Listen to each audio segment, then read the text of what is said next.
Hi guys, May Flom here, and today I'm excited to share with you one of my favorite current techniques. So to do this technique, you're going to need a paintbrush. A foam paintbrush might work. Personally, I like a nice broad brush like this one I have here in my hand. You're also going to need some paste. Acrylic paint, gesso, those things are not going to work. It has to be paste.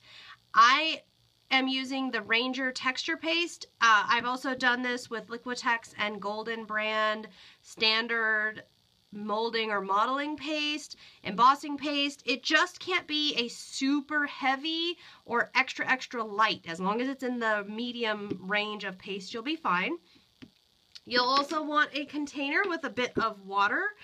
Let me go ahead and pour a little water in here right now so that we've got that. You're also going to need a surface to work on. I'm going to be working on manila tags. This one has ink on it. This one has acrylic paint. You can use paper plain, colored paper, pattern paper, totally up to you, does not matter at all. And you're going to need some kind of color mediums, whether it's a mist, a spray, a paint, an ink. Doesn't matter what the medium is so long as you have some color mediums. For coloring on the paste, as I'll show you, you will need it to be liquid, but it could be anything. And last but certainly not least, you're going to need a fabulous stencil. These are both Balzer Designs stencils from the Crafters Workshop. And I love Julie's stencil designs. There's always so many fun options to pick from. I've chosen these two because for this technique, it does work well with some level of detail, but you also want to think about what exactly is it that we're stenciling. In other words, what is the design that we're going to place on here? If I was going to, for example, use this stencil for this design, by doing the technique, we would end up smudging and ruining the words and the heart. So we wouldn't want to do that. Another one that I was considering was this one here, which actually has some paste on it at the moment that I need to pick off. But the problem I had with this one is because there's such large areas of paste, when I go to do the technique, I'm not so sure it'll work well with such big areas of paste. It might not. This one here, the feathers, I think it could work. But because you're actually, what you'd be stenciling is like the individual little bits of the peacock feathers, I don't think I'd want it to be all smudged up like we're going to do. So that's just kind of something to think about, is what shape are you going to have stenciled on there. To do that, I actually use the back side of my paintbrush. These particular paintbrushes I just got at the craft store have kind of a cool tip to the end there. And to do this, we're just going to get our paste. And I like to just put 2 fingers down here, and with the other hand just kind of start in the middle and get our paste all over. And the way that this brush is, it has a nice flat side on the one end, makes it pretty easy. Multi-purpose tool here for my stenciling needs. If you didn't have a paintbrush just like this, you could use your finger, a popsicle stick, whatever. The point is just to hold the stencil nice and still and get the paste in all those lovely nooks and crannies there. Okay. It does not have to be slick. It does not have to be perfectly even. We're not worried about any of those sorts of things. We're just getting the paste on there. And once the paste is on there and we're satisfied with that, I'm just going to scrape off the excess into there. And also, there's a reason I work on a paper towel, just because it makes cleanup easier. I can just wipe off my paintbrush here. And now the fun part. Now I've got, that's actually called Evergreen Bough, the color back there. I'm going to spray, and I'm going to move this other one out of the way so we don't mess that up. I'm going to spray a little bit with this kind of gray color, and then I'm also going to spray with the same color in paint form I used for the background. I'm going to go ahead and spray with that color on here as well. Now what's going to be fun about this is that the paint is only going to show up where I stenciled. And what I would usually do, and I'll do it here, if I get a lot of mist building up, I will just hit this with a heat tool just a little bit, because it'll just help that paint kind of soak into the paste so that there's not like huge pools of mist when I go to pull this up. And looking at this too, I also feel like there might be a really nice design to use up the excess when I pull this off. So I'm going to pull out a blank tag, and then I'm going to lift this on up. And isn't that neat? So it would be neat just like that. I mean, just with that design on there. I'm going to press this on here because when I can and when I think it's going to look, I think it might turn out cool, oftentimes I will try to, instead of just throwing away, I will try to make a print off my stencil, and in this case I definitely love what that did, so that'll be a keeper. And that's really cool, because then when I have, maybe I've made an embellishment or something that I want to utilize, or a card that needs some background element, I can always turn back to this at a later time.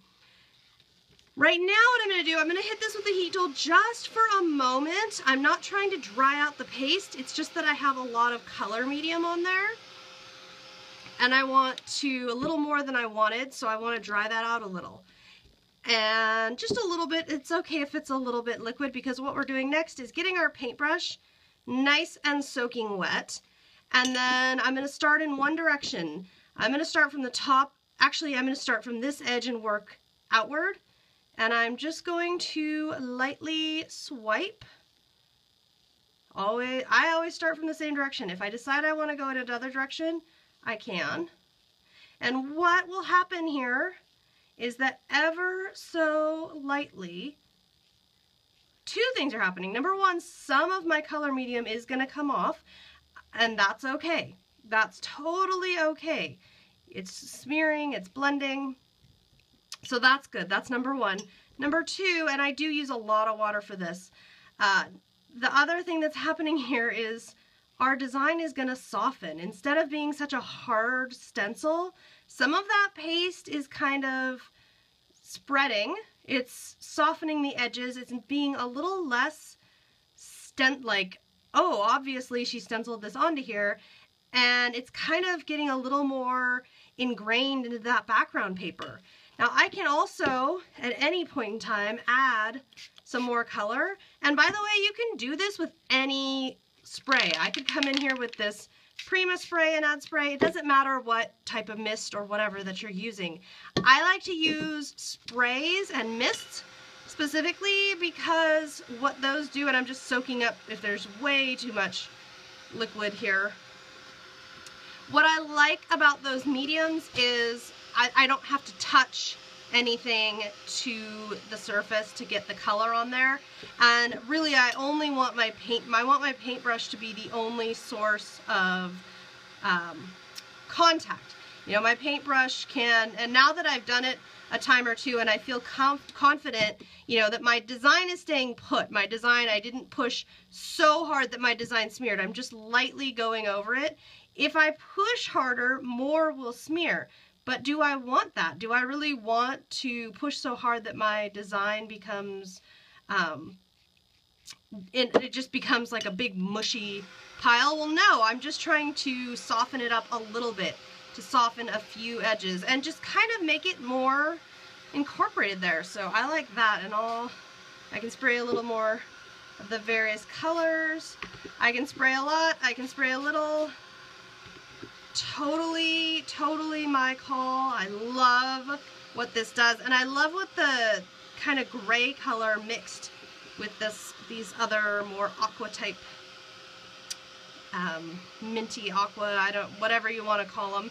I know they have names, but you know, I always call them my own things based on whatever my mood happens to be. But these other colors are, with the gray color, you get some nice contrast. And you don't have to sit here with a heat tool, you don't have to dry it. I'm just impatient like that, and I want to show you more stuff, so that's why I'm drying it out. Because really, I mean, you can see the tag holds up pretty well. The manila cardstock holds up really well to this technique. The only problem you might have if you use super thin cardstock, you might have a problem with all of that liquid medium going on and all the water that I use. So if you have problems with that, I love super thick, like 140-pound cardstock that's either just flat or watercolor, what have you. That works really well. Once it's pretty dry, then if I want to, I can come back in with, I'm actually going to use the Distress Ink one because I want it to be able to be blendable still. I can come over real lightly and kind of scratch some dark elements onto parts. If I don't like it, because I did use something that reacts with water, I can always squirt this down with some water and make it bleed, make it blend. And because I've done, tapped on and off some color a couple of times, the paste is fairly dry now, so I can actually play around with that quite a bit. And as I continue to kind of play and work with adding color, adding dimension and stuff, this will become a really cool ingrained background. I'm really excited about it. So I'll show it to you one more time, a little different way. This time we'll start with green, and this time we'll use this stencil here, another favorite. Because if seeing it once is fun, twice is even better, right? And same exact thing you're gonna get, and this time I'm trying to get like a big scoop because there's a lot of area to cover here. And just spread it on. Now the difference with this one, and I'm seeing it instantly, that this time I have an ink on my background. Specifically, it's a Distress Ink, which means that as this paste goes on, it's reacting. The inks that I have on the background, you can see it's reacting with the paste immediately, and it's causing a reaction. It's adding color. I don't mind this at all. I don't have any kind of problem with that. If you do have a problem with that, that's when you might have wanted to use either an ink that wouldn't react or paint or some other medium that's dry that you're just not going to get that from. Me, I wanted it, so I say bring it on, and I'm enjoying it. And you don't have to make it all nice and smooth. You see how this one I've got like a lot of texture and imperfection to that one? I'm definitely good with that, and I'm going to use this Prima Mist because it's out here. And I'm only using a little bit because, as you saw, like most of that initial color gets wiped away, so I really don't want to spend a lot of mist getting covered up. And that's cool just as it is, but we will go ahead and blend this on up here. Let me get this over here, and getting the paste off immediately, by the way, even if you're in the middle of making a video, it's that important that the paste gets removed and in no way left. So get the paste off, get that out of the way, and you know what's next? It's paintbrush time. And yeah, I kind of tend to flick some water on there, and again, remember, one stroking in one direction. Now this time you're going to notice, remember how I left a bunch of really high peaks? Well, look at the difference on what that does when I go to smear. If I have left really super high peaks on here, do you see how there's so much paste? You can tell where I did it because there's so much paste now that when I go to smear this around, it's actually just becoming a blob. Not so much the areas where I had a lighter amount of paste, but do you see all in here how it just became a big nasty blob? Is this savable? Is this a stencil that I would recommend for this technique still? Yes, but two things. Number one, what I would recommend, and let's try it again just so you can see the difference here. Number one, I'm going to recommend that you use a lot less paste than that one. And number two, I'm going to recommend that you hit that paste. If you've got a heavy amount, or like this one had, a lot, the design, it had a lot of areas where there's a lot of paste and not much else, then what we're going to want to do is maybe hit it with the heat tool just for a moment, or let it dry for 5 minutes or something like that, just enough so that when you go to start blending, and I think you'll see the difference when you go to bring that water on and do all that. Now you're noticing, number one, I'm scraping it all away, making sure that we don't have excess like we did before.